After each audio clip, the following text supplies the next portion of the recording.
4편의 여호와의 종의 노래가 나옵니다. 42장에서 49장, 50장, 그리고 52장에서 53장에 걸쳐서 총 4편의 여호와의 종의 노래가 등장하게 됩니다. 오늘 우리가 읽은 49장 1절부터 7절의 말씀은 여호와의 종의 두 번째 노래입니다. 오늘 이 여호와의 종의 노래를 통해 하나님의 부르심에 대해서 생각하고 그 은혜를 나누고자 합니다. 두 번째 여호와의 종의 노래는 섬들아 내게 들으라, 먼 곳 백성들아 귀를 기울이라 하면서 섬들과 먼 곳 백성들을 부르면서 노래를 시작하고 있습니다. 섬들로 표현된 히브리어 이임은 매우 먼 지역에 떨어져 있는 민족, 세상 끝, 땅의 끝이라고 하는 곳에서 살고 있는 여러 민족들을 상징한다라고 할 수 있습니다. 그런데 이 섬들이라고 하는 표현은 먼 곳 백성들이라고 하는 보다 구체적으로 표현되고, 들으라는 귀를 기울이라고 하는 명령으로 강조되고 있는데, 공동 번역 성경에서는 이 귀를 기울이라는 말을 이렇게 표현하고 있습니다. 정신을 차리고 들어라 라고 번역하고 있습니다. 도대체 무슨 말을 하려고 이렇게 들어봐라, 귀를 기울여라, 정신 차리고 들어라 이렇게 말하고 있는 것입니까? 우리 성도님들은 들어봐, 정신 차리고 들어야 돼. 언제 이런 표현을 사용하십니까? 어디 마트에 세일한대, 삼겹살이 얼마래, 정신 차리고 들어야지, 이거 놓치면 손해야, 이런 얘기 하실 때 쓰십니까? 진짜 중요한 얘기를 할 때, 가치가 있는 이야기를 할 때 놓치지 말고 들어야 된다, 정신을 차리고 들어야 된다, 이렇게 말할 것입니다.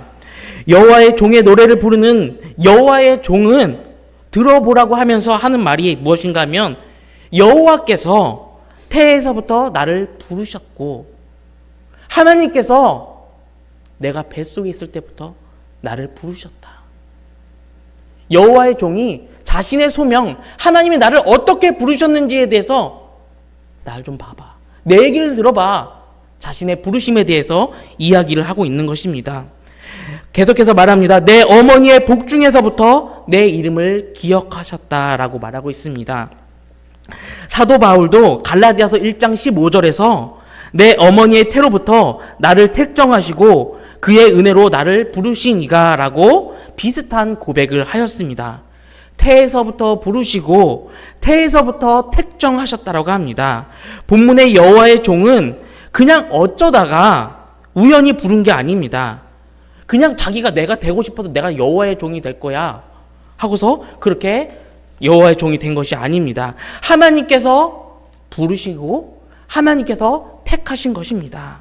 또 어머니의 복 중에서부터 내 이름을 기억하셨으며 라고 말하고 있는데, 이걸 또 공동번역 성경에, 공동번역은 이제 우리 기독교 이게 개신교와 카톨릭 이게 공동으로 이렇게 번역한 성경인데, 이 공동번역 성경을 보면 내 어머니의 뱃속에 있을 때에 이미 이름을 지어주셨다라고 번역합니다. 혹시 우리 성도님들 중에 옥시부인전인가요? 그 드라마 혹시 보신 분 계십니까? 거기서 나오는 그 옥시? 그 이름이, 그 노비로 살 때 이름이 뭐였는지 아십니까? 구덕이었습니다. 구덕이처럼 살라고 그렇게 구덕이라는 이름을 주인이 지어줬다고 합니다. 우리 성도님들은 우리 자녀들에게 이름을 지어줄 때 어떻게 지어주십니까? 막살이, 막 살라고 막살이, 구덕이처럼 살라고 구덕이, 그냥 개똥처럼 살라고 그냥 필요할 때 쓰라고 개똥이, 이렇게 지으십니까? 그렇지 않으실 것입니다. 어떤 뜻이 있어서, 계획이 있어서 우리 자녀들이 어떻게 살기를 바라는 그 마음을 가지고 이름을 지어줄 것입니다. 제 이름 뭔지 아십니까? 뭔지 아십니까? 성휘죠. 성휘라고 하면 보통 다 이룰성을 쓰냐 이렇게 말씀하시게 하시는데, 제 그 이름은 거룩할 성에 지휘할 휘를 쓰고 있습니다. 아버지께서 서원 기도를 하시면서 제 이름을 성휘라고 지으시면서 목회자가 되기를 바라시는 마음에 나중에 목회자가 돼서 거룩한 지휘를 해라, 거룩한 다스림을 해라, 그런 의미로 이렇게 그런 바람을 가지고 소망을 가지고 이름을 지어주셨습니다. 그런데 우리 하나님께서 여호와의 종을 어머니의 뱃속에서 이름을 기억하셨다. 이름을 지어주셨다라고 합니다. 하나님이 계획을 가지시고 하나님이 뜻을 가지시고 하나님의 비전이 있고 하나님의 소망이 있어서 그 이름을 지어주셨다라는 것입니다. 하나님의 부르심에는 그냥 대충이 없습니다. 하나님의 부르심은 준비된 부르심, 계획된 부르심인 것입니다. 하나님의 부르심에는 소망이 있습니다. 우리가 하나님의 종들로 부름을 받았는데 그냥 사람이 없으니까 그냥 아무나 부른 게 아닙니다. 하나님의 계획하심 가운데, 하나님의 택정하신 가운데, 준비하신 가운데 우리가 하나님의 종들로 부름을 받았음을 기억하시기를 바랍니다. 그리고 하나님의 부르심에는 분명한 하나님의 소망이 담겨 있음을 기억하실 수 있기를 바랍니다. 그리고 보니까 우린 너무나도 미련하고 연약하고 부족하지 않습니까? 이 하나님의 부르심에는 하나님의 은혜와 은총이 있습니다. 연약함에도 불구하고 우리를 부르신 그 하나님의 은혜가 있음을 기억하시기를 바랍니다. 계획되고 준비된 하나님의 부르심에는 준비하심 또한 있습니다. 하나님께서 계획하셔서 부르셨는데 우리를 준비케 하심 또한 있다라는 것입니다. 하나님께서는 부르신 자들을 훈련하십니다. 잘 훈련된 군인들은 지휘관의 눈빛만 보아도 어떤 작전을 수행할지, 어떤 전술로 펼쳐나갈지를 생각을 할 수 있습니다. 그래서 눈빛만 보고 그렇게 지시에 따라서 움직이게 됩니다. 우리가 하나님의 부르심을 받은 자들로서 잘 준비되고 훈련이 된다면 하나님의 마음을 알 수 있다라는 말입니다. 하나님께서 원하시는 바를 우리도 훈련되어서 깨달아야 된다라는 말입니다. 하나님께서 뜻하신 바를 알게 되면 하나님의 뜻대로 우리가 행할 수가 있습니다. 하나님의 눈으로 세상을 바라보고 하나님의 입이 되어서 세상에 들어야 할 말을 선포할 수 있게 되는 것입니다. 내 입을 날카로운 칼같이 만드시고 나를 그의 손 그늘에 숨기시며 나를 갈고 닦은 화살로 만드사 그의 화살통에 감추시고 라고 말씀하고 있습니다. 내 입을 날카로운 칼같이 만드시고, 칼과 검은 성경에서 말씀으로 비유되곤 하는데 날카로운 칼은 큰 영향력이 있는 말씀을 상징한다고 할 수 있습니다. 계시록 2장에서는 회개하라 그리하지 아니하면 내게 속히 가서 내 입의 검으로 그들과 싸우리라 말씀하고 있습니다. 우리 주님께서 말씀으로 가지고 와서 싸운다라는 말씀인 것입니다. 또 히브리서 4장 12절은 이렇게 말씀하고 있습니다. 하나님의 말씀은 살아있고 활력이 있어 좌우의 날선 어떤 검보다도 예리하여 혼과 영과 및 관절과 골수를 찔러 쪼개기까지 하며 또 마음의 생각과 뜻을 판단하나니라고 말씀하고 있습니다. 마태복음에서 우리 예수님께서 산에서 산상수훈을 전하실 때 입을 열어서 하나님의 말씀을 전하실 때 어떤 일들이 일어났습니까? 무리들이 그의 가르침을 듣고 놀랐다고 합니다. 예수님의 말씀이 전해질 때 놀라운 믿음의 역사들이 일어났습니다. 물이 변하여 포도주가 되었고, 거친 파도가 잠잠하게 되었고, 병든 자가 낫게 되었고, 귀신이 쫓아나가게 되었고, 죽은 나사로가 살아나는 믿음의 역사가 일어났습니다. 돌 같은 심령이 부서져서 하나님을 믿게 되는 역사가 일어났습니다. 하나님께서는 그 말씀의 검을 하나님의 부르심을 받은 하나님의 종들에게, 부르심을 받은 여호와의 종들에게도 주신다는 것입니다. 내 입을 날카로운 칼같이 만드시고 하나님의 부르심을 받은 자들을 날카로운 칼처럼 만드신다라는 것입니다. 하나님께서는 하나님의 일을 그냥 시키시지 않으십니다. 이사야가 6장에서 이게 부르심을 받는 장면이 있는데요. 그때 이렇게 말씀을 기록하고 있습니다. 그때 내가 말하되 화로다 나여 망하게 되었도다. 나는 입술이 부정한 사람이요 나는 입술이 부정한 백성 중에 거주하면서 만군의 여호와이신 왕을 배웠음이로다 하였더라.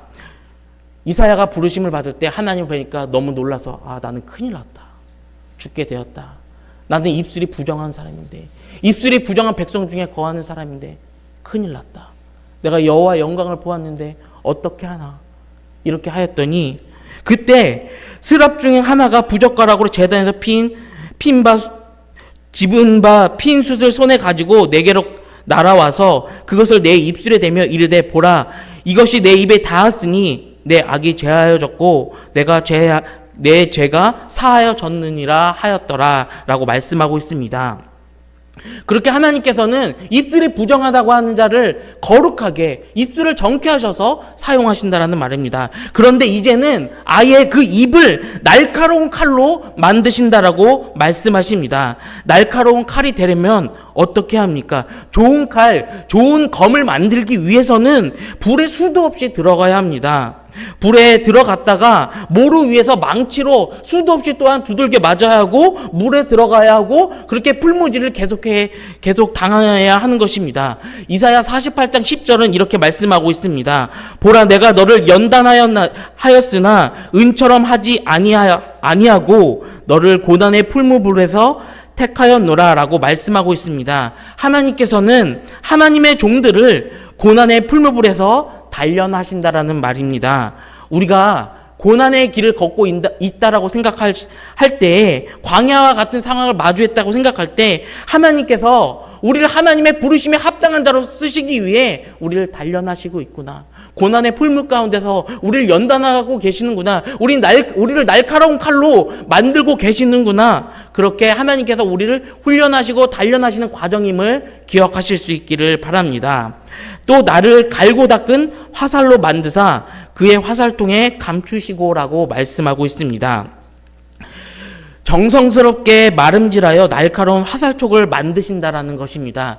우리 성도님들 화살촉 만들어 보신 적 없으시죠? 전 중학교 2학년 때 석기 시대에 대해서 이렇게 조금 그 연구 수업 발표를 하는 것 때문에 돌칼을 만드는 수업 이렇게 했었는데 그 돌을 주워다가 진짜 이렇게 아스팔트에다 갈았는데 진짜 힘들었습니다.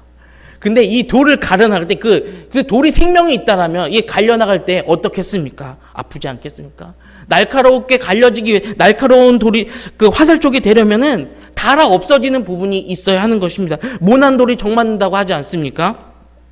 하나님께서는 이렇게 자신의 도구를 사용하시기 위해서 모난 부분, 부족한 부분들을 이렇게 단련하시고 갈아 없애시는 것입니다. 그 가운데 아픔이 있습니다. 하나님께서는 부서진 것들을 사용하신다라는 히브리 격언이 있습니다.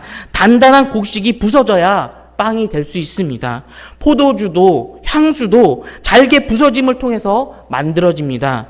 단단하고 질긴 음식도 우리 입안에서 골고루 잘게 부서져야 소화되고 영양소가 되는 것입니다. 사람도 원숙한 인격과 신앙을 갖추려면 반드시 부서지는 과정을 갖추어야 합니다. 시골에서 도리깨질, 타작을 하지 않습니까? 우리 성도님들 해보셨습니까? 저는 해본 적이 있습니다. 이렇게 넓은 이렇게 마당에 이렇게 무슨 마대자루라고 해야 되나 그런 것들을 펼쳐놓고서 사정없이 두들겨 팹니다. 거기서 화풀이를 했던 거 하지는 않았습니다. 네, 그렇게 사정없이 곡식들을 마당에 널어놓고서 도리깨질을 해댑니다. 곡식들이 신음소리를 냅니다. 그만 좀 때리세요. 곡식들이 저항합니다. 그만 맞고 싶어요. 농부는 그런 날 아랑곳하지 않고 한참을 내려칩니다. 아프라고 때리는 것이 아닙니다. 미워서 때리는 게 아닙니다. 껍데기를 벗겨내기 위함입니다. 알곡과 쭉정이를 걸러내기 위해서 그렇게 인정사정 볼 것 없이 때리는 것입니다. 더 잘게 부수기 위해서 때리는 것입니다. 우리의 농부이신 하나님도 우리에게 도리깨질을 하실 때가 있습니다. 우리는 너무 아파서 소리도 내지 못합니다. 왜 나만 때리십니까? 내가 뭐가 잘못해서, 내가 뭐가 부족해서 이렇게 고난을 주십니까? 이렇게 말할 때가 있습니다. 이렇게 어렵고 힘들어서 누가 예수를 믿겠습니까? 이렇게 투덜대기도 합니다. 그래도 하나님은 도리깨질을 멈추지 않으십니다. 더 많이 부서지라고 하시는 것입니다. 더 많이 깨지라고 하시는 것입니다. 더 많이 죽으라고 하시는 것입니다. 도리깨질의 강도가 하나님의 사랑의 깊이인 것입니다. 왜냐하면 부서져야만 사용하실 수 있고 부서진 만큼 쓰실 수 있기 때문입니다.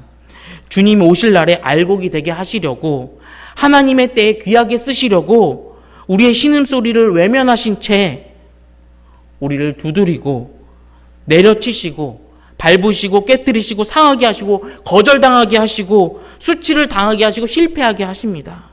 초라하게 하시고 비참하게 하시고 억울함을 겪게 하시고 결국 인생의 밑바닥까지 내려가게 하십니다. 기독교는 죽음을 통해 사는 종교입니다. 사도 바울은 그래서 나는 날마다 죽노라 라고 고백했습니다. 죽으라 하심은 살리기 위함입니다. 비참하고 초라하게 하심은 그만큼 하나님께서 우리를 사랑하신다라는 증거입니다. 하나님께서는 이렇게 당신의 부르심을 받은 종들을 쓰시기에 합당한 자로 준비시키고 훈련시키는 것입니다. 우리가 광야의 길을 걸을 때, 우리가 죽을 것 같은 고통을 겪을 때, 고난 가운데 있을 때 하나님의 사랑의 깊이를 깊이 생각하셨으면 좋겠습니다. 하나님께서 우리를 쓰시려고 준비하심을 생각하실 수 있기를 바랍니다. 원수들을 단숨에 제압하고 하나님의 백성을 구원할 능력을 갖추게 하시려고 우리를 그렇게 사정없이 내리치시고 고난 가운데 두시는 것입니다. 풀무 가운데서 연단하시는 것입니다. 그런데 거기서 끝나지 않습니다. 쓰실 때까지 하나님께서는 화살통에 감추십니다. 그의 손 그늘에 숨기시며 라는 표현과 마찬가지로 여호와의 종을 사용하시기 전까지 철저하게 보호하신다라는 것입니다. 만약에 잘 벼린 화살을 그냥 아무렇게나 아무데나 내버려 둔다면 필요할 때 제대로 사용할 수 없을 것입니다. 화살을 쏘려고 하는데 이게 살이 휘어버려가지고 제대로 좋은 곳에 보관되어지 못해가지고 제대로 날아가지 못할 것입니다. 또 말씀을 받은 자들이 아무 때나 말씀의 칼을 휘두르고 활을 쏘아대면은 어떻습니까? 목회자들이 말씀을 함부로 사용할 때가 있습니다. 헌금 거둘 때, 또 성도 제압할 때, 이상한 설교를 할 때가 있습니다. 그렇게 말씀을 사용하면 안 되는 것입니다. 말씀을 사용하는 자들은 그 화살통에 숨긴 것처럼 적절한 때에, 하나님의 때에 사용해야 되는 것입니다. 우리는 하나님의 시간을 분별할 수 있어야 합니다. 잠언의 말씀은 경우에 알맞은 말은 은쟁반에 담긴 금사과와 같다라고 말씀하고 있습니다. 하나님의 부르심을 받은 자들로 준비되고 단련되어 하나님께서 쓰시는 때에 적절한 순간에 응답해야 한다라는 것입니다. 하나님께서 날카로운 칼같이 만드시고 갈고 닦은 화살로 준비시키시지만 말씀을 전하는 이들은 깊은 절망에 빠져들 때가 있습니다. 모든 수고가 산산이 부서지는 그런 상실감을 맛볼 때가 있을 것입니다. 그렇게 하나님께서 준비시키셨는데, 그렇게 하나님께서 세우신 것 같은데 상실감을 맛볼 때, 실패를 경험할 때가 있습니다.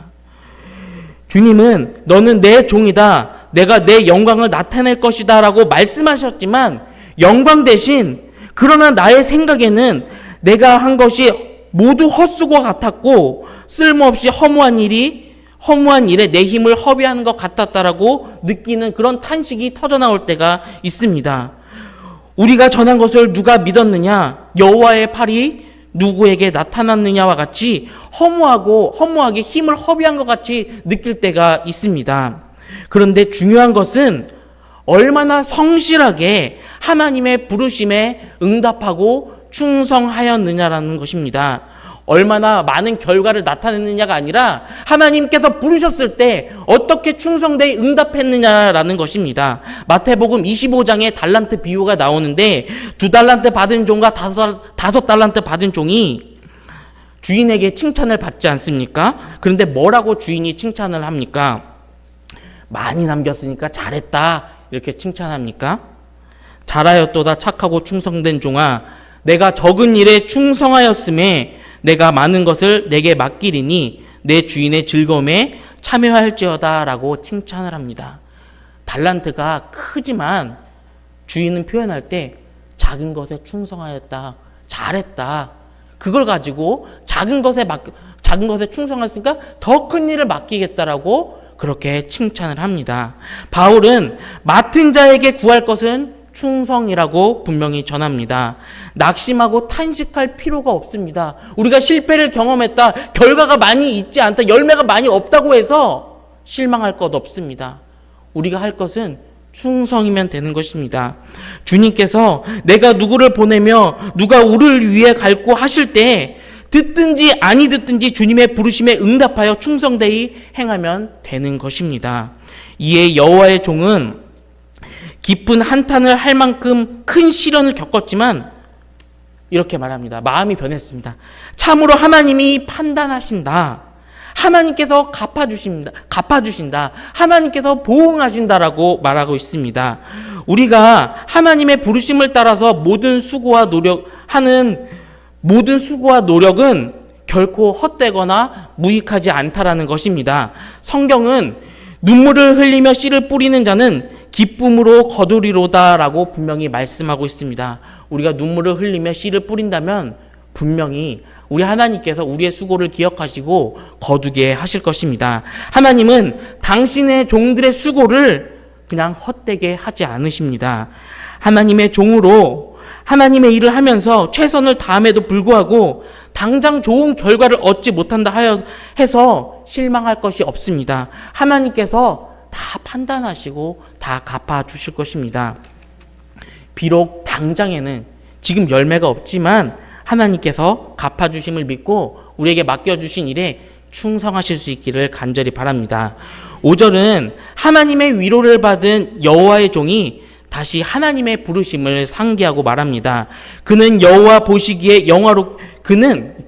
여호와의 종이 이렇게 말합니다. 여호와 보시기에 영화롭게 되었으며 하나님께서 나의 힘이 되셨다라고 말합니다.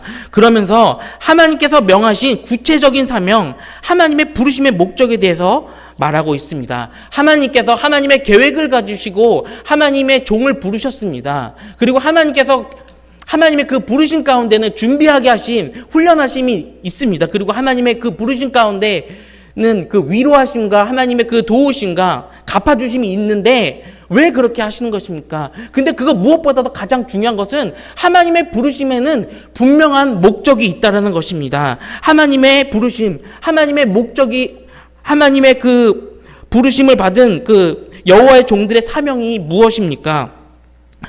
하나님의 부르심의 목적에 대해서 6절에서 이렇게 말씀하고 있습니다. 그가 이르시되 내가 나의 종이 되어 야곱의 지파들을 일으키며 이스라엘 중에 보존된 자들을 돌아오게 할 것은 매우 쉬운 일이라. 내가 또 너를 이방의 빛으로 삼아 나의 구원을 베풀어 땅끝까지 이르게 하리라 라고 말씀하고 있습니다. 부르심의 목적은 절망에 빠진 포로기 이스라엘 백성들에게 용기와 희망을 주는 것이다라고 말씀하고 있습니다. 그들을 다시 불러서 여호와께 돌아오는 것이다라고 말씀하고 있습니다. 그런데 하나님께서는 이 사명은 쉬운 일이다라고 말하고 있습니다. 무슨 말인가 하면 이건 쉬운 일인데 더 중요한 사명이 있다. 더 큰 사명이 있다라는 것입니다. 그 더 큰 사명, 그 더 중요한 사명이 무엇입니까? 그것은 여호와의 종을 이방의 빛으로 삼아 여호와의 구원을 베풀어 땅 끝까지 이르게 하겠다라는 것입니다. 땅의 끝이라고 한다면 거리상으로 멀리 떨어져 있는 열방을 표현하는 것일 것입니다. 그런데 우리 주변에 보면 땅의 끝에 있는 자들이 있습니다. 벼랑 끝에서 빛이 없는 어둠의 자락에서 버티고 있는 이들이 있습니다. 그들을 위해서 하나님께서는 당신의 종을 태에서부터 이름을 주시고 택하여 부르셨습니다. 그 입에 우리 벼랑 끝에 있는 땅의 끝에 있는 자들을 위해서 입을 날카로운 칼로 만드시고 갈고 닦은 화살로 준비하신 것입니다. 그 목적이 땅의 끝까지 구원을 미치게 하기 위해서입니다. 생명의 빛을 그들에게도 어둠 가운데 있는 사람들에게도 전하기 위해서 우리를 택하시고 우리를 부르셨다는 것입니다. 하나님께서는 저와 여러분들을 태에서부터 부르셨습니다. 이방의 빛으로 삼으시기 위해 어머니의 뱃속에서부터 우리의 이름을 지으신 분이 우리 하나님이십니다. 하나님의 부르심을 위해 우리를 훈련하시고 단련하셨습니다. 그 부르심에 응답하실 수 있는 저와 여러분들이 되실 수 있기를 바랍니다. 하나님의 부르심을 기억하고 땅의 끝까지 하나님의 빛을 드러내고 하나님의 구원을 베풀 수 있는 여호와의 종들로 살아가실 수 있기를 간절히 바라겠습니다. 여호와의 부르심에, 하나님의 부르심에 계획이 있으시고 준비케 하심, 그 위로하심, 또 분명한 목적이 있음을 기억하고 그 부르심에 온전히 응답할 수 있는 그런 주님의 종들로 살아가실 수 있기를 간절히 바라겠습니다. 기도하겠습니다.